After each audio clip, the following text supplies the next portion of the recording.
వైపుకి కాంతి, ఆ కాంతి కంటిని లాగుతుంది. ఆవిడ కూడా ఒక మెరుపు తీగలా ఉంటుంది. ఆ మెరుపు తీగ ఒక్కసారి అలా తటిల్లత వెలిగిందనుకోండి, లోకమంతా కూడా వెలుగులో కనపడుతుంది. లక్ష్మీదేవి లోకముల వంక చూసేటటువంటి స్థితి అలా ఉంటుంది.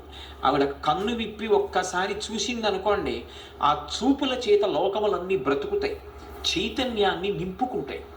అంతటి గొప్ప స్థితిలో చూపిస్తుంది. అందుకే పోతన గారు ఆ చిన్న పద్యం అంతా కూడా మెరుపులతోటే తీసుకెళ్ళారు. తొలకారు మెరుగుక ఈవడి తలతలమని మేను మెరయ ధగధగమనుచున్. ఆవిడ శరీరం అంతా కూడా తళుక్కు తళుక్కని మెరిసిపోతోంది, ధగధగమంటోంది. రెండు కాంతికి సంబంధించినటువంటి విశేషాలే.